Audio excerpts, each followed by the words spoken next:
Well, thank you so much for staying with us. We continue with our recap of Day 6 of the Commonwealth Games being held in Birmingham, England. In the athletics program of the Games on Wednesday, Jamaica celebrated their first gold medal of the Games when Thompson-Herah took the women's 100 meters. All right. Do we have that interview with her? Yeah.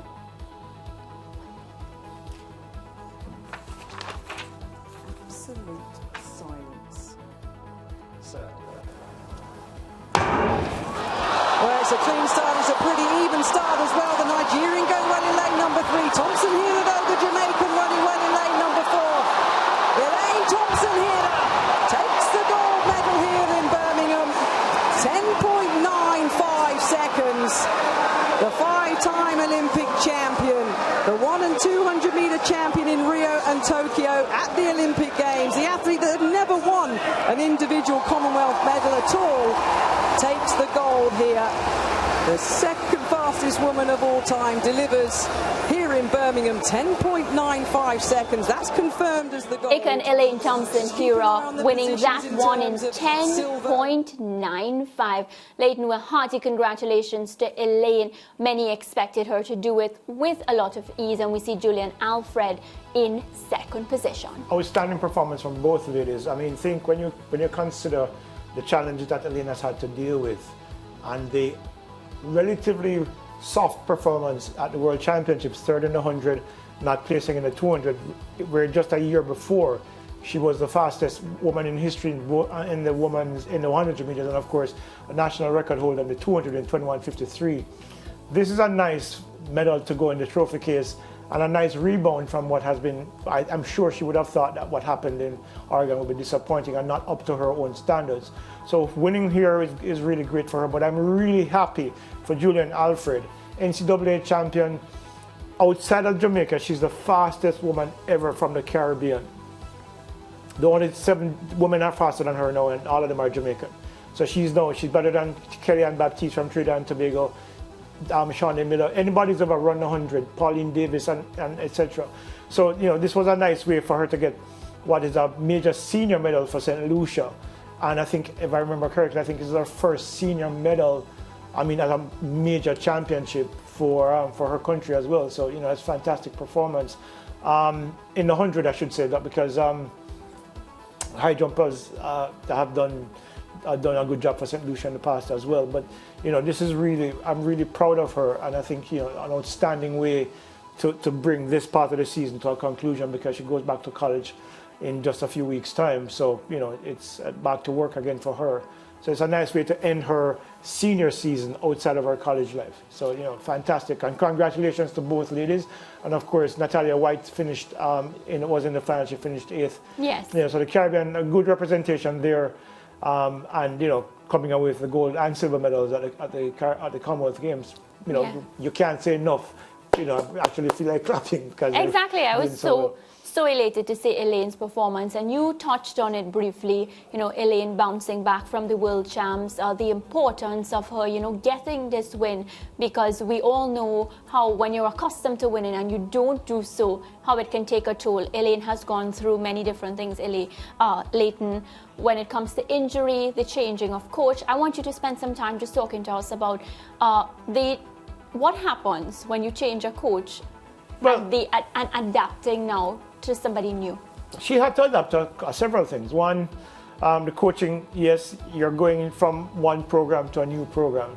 It takes time for your body to adjust to the new training program. So you're going to have a fall off in performance levels, because you're not going to be at your optimum as your body adjusts to the new training program. That's one. She's had injury issues, as we all know, in fact, she didn't reveal a lot of them until after. And she's been open about it. After the World Championships. And, you know, so that was an issue for her as well. Also, she's running in new equipment. You know, she's formerly a Nike athlete, and it might sound simplistic, but when you're used to running in one particular pair of shoes, and then you're switching because you change sponsors, that also takes some adjusting as well. But, you know, with all of that, she's able to come through and run 10.95 in a year when she's had struggles, multiple struggles at multiple levels, and to come through and become Commonwealth champion, you know, it's fantastic. It's fantastic, a fantastic way for her to to rebound from that disappointment at the World Championships. Is it fair to say that Elaine is now finding her strides and we can welcome back the top star that we're accustomed to? She's some way off. I think we'll probably see most likely better of her come next season, because this season is rapidly coming to a close. I think she'll probably run a few Diamond League meets to end the season and then shut it down for a few weeks to come back in October and start training again for the new season. And hopefully, if she's healthy, we could see her return close to what we saw from her in 2021 at the Tokyo Olympic Games and during that season in general, when she ran sub 10.7 4 times, and including a 10.54, which makes her the second fastest woman in history. Yeah, well, later on, I'd love to hear what Elaine Thompson-Herah had to say after that win. I'm grateful for my first Commonwealth title. I saw her leading, so I had to lead for this one. But I'm just grateful that I crossed the line healthy, and I'm just happy. I need to start calling you the Games girl. You've won the Olympic Games, you have 5 gold medals, you've won the Pan American Games, I know you've won the Commonwealth Games. You love it when it's games at the end. Well, I guess I'm a Games babe, but I'm just grateful, my team said, come out and do Commonwealth, I'm just grateful that I tackle this goal. I'm just grateful. 10.95 and the execution, how do you feel about that? I don't think I executed how best I wanted, but nevertheless I still came out on the top and win. I wanted to get that championship record in 85, but it didn't work out, but I'm still grateful. Are you any closer to understanding whether your body will be able to go 200 as well? Well, I decide tonight. and we'll surely see you in the 4x1 though. Definitely. Well, congratulations, and we look forward to seeing you. Congrats again. A very happy Elaine Thompson-Herah, and of course a well-deserved win. She'll be starring in the 4x100. It's one I'm looking forward to. Leighton, talk to us about that one. Well, that team is going to be significantly weaker because there's no Shericka Jackson, there's no Natasha Morrison, but there is Natalia White and there is Ramona Burchell, and I'm sure they'll find a fourth runner there to substitute for the relays, which will be significantly weakened, but I think it's a team that is still good enough to end up on the podium because there is Elaine Thompson-Herah on that squad. So, I'm hoping for everybody's sake, in terms of the Jamaican camp and for her sake, that has a very positive outcome as well, because without Shericka Jackson, without Natasha Morrison, that's a significant loss in terms of personnel there. So, and of course the 200, I'm sure she'll assess whether or not she'll be able to go for the 200 tonight, when she gets a chance to get some rest, and see how she comes out for the 200 meters. I think she'll do well there as well. 22.3 at the World Championships. I'm sure she'll be able to go faster, and if she does, I think she'll end up on the podium once more. Well, there were no Caribbean athletes in the men's 100 meters, which was won by a Kenyan athlete, Ferdinand Omanyala. 4 for South Africa, in 5 Emmanuel Eseme of Cameroon, in 6 Mitchell Blake of England, in 7 Wales's Azu, and Rohan Browning of Australia nearest the camera. Set. Good start there from Omanyala. He's got the jump on Sabina at the moment. Omanyala's going away with this one. He will not be caught. This is justice for the man who couldn't do himself justice in Eugene. He takes the gold for Kenya. 10.02 into a slight headwind, minus 0.9, but daylight between Ferdinand Omanyala of Kenya and the rest. Maybe about a meter's difference in it. The winning time, well, it doesn't matter a hoot. Who cares that it wasn't under 10 seconds? It was brilliant running at the start. He got out of the block so well, put the others under pressure, and Omanyala has gold. And we talk about the Kenyans being the long-distance specialists. They dominate at cross-country. They're great at steeplechase, 5,000, 10,000. This guy is from the other end of the distance spectrum. Akani Simbine takes the silver, 10.02. Kenyans Ferdinand Omanyala taking that men's 100 meters. Leighton, no Caribbean athlete on showing. How disappointed are you? Really not too much. Listen, Kemar Bailey-Cole, for example, who was in the semi-final, Conroy Jones, there are at the two ends of their careers. Kemar Bailey-Cole coming back after 8 years of not being a national representative. Yeah. Not back to his full best yet. And I think we saw that in the semi-finals. Conroy Jones, young 20-year-old, his first major championships outside of the World Championships, where he ran in the relays.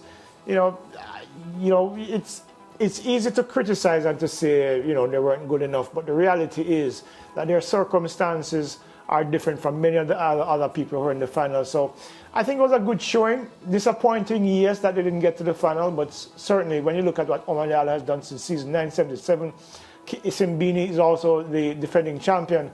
These two gentlemen have the experience and also the times that eventually resulted in the results that we saw today. And of course, Sri Lanka finishing third. That's a bit of a shocker because they're not known for their sprinting. The last Sri Lankan I remember doing anything significantly at an international level was the second place finish in, I think it was the 96 Games in 200 meters women, beating Merlin out into third. So, it is what it is. The disappointment, yes, but an understanding of why things are not the way a lot of people would have expected. And I think going into the World Championships next year in Budapest, I think we'll see a lot better showing from the Jamaican men especially. Yeah. And of course, CJ Green from Antigua, I'm sure he would be disappointed on not getting into the final because he's run 10:01 this year, a time that would have won the title had he been in. Right. Well, let's hear now what Kenya's Ferdinand Omanyala had to say after securing gold. Yeah, of course, it's a good thing. I mean, who cannot be happy about this? So I'm happy about this, and it's something that we've been planning all along since the start of the season, and I'm happy that we've achieved it. How much does this make up for the disappointment of Eugene? I'm the guy who doesn't look back. We just look forward and we hope for the better. And everything happens for a reason. No regrets, you just learn. Well, congratulations, amazing performance. Thank you. All the best going forward. Thank you so much. Appreciate it. No regrets, just looking forward, says the Kenyan athlete. Well, Leighton, it was heartbreak for Jamaica's Danielle Thomas-Dodd as she narrowly missed out on gold. Were you disappointed in that one? No, because look, Danielle Thomas-Dodd finished 10th at the World Championships. She threw 19:02, I think it was, for 10th place. Mitten from Canada, who won, Sarah Mitten, 19:03. She's 3 centimeters better than Danielle this year in terms of distances. 19:53, Danielle throws 19:50 this season. So that wasn't a surprise. We discussed it on Caribbean Tonight just a couple of nights ago, that the biggest threats for Danielle would be Mitten, and of course there's another thrower there. I'm trying to remember who it is. But Mitten has been consistently good this year, and she won it on the last throw. It's what it is in the competitions. I mean, Danielle 18.98 is a pretty good performance. So you can only beat who's in front of you. And of course, with Mitten winning on the last throw, there's not much Danielle Thomas-Dodd could have done to respond to that big throw of 19:03. She would have been disappointed not to win the gold, but I think she'd be pretty happy with a silver medal as well. So, not too devastating for her. She's on the podium once more, and I think a very good outing for her at these championships. Danielle Thomas-Dodd there, walking away with silver for her country, Jamaica. Let's take a quick break. We'll be right back, and we have so much more Commonwealth to keep you up to date with.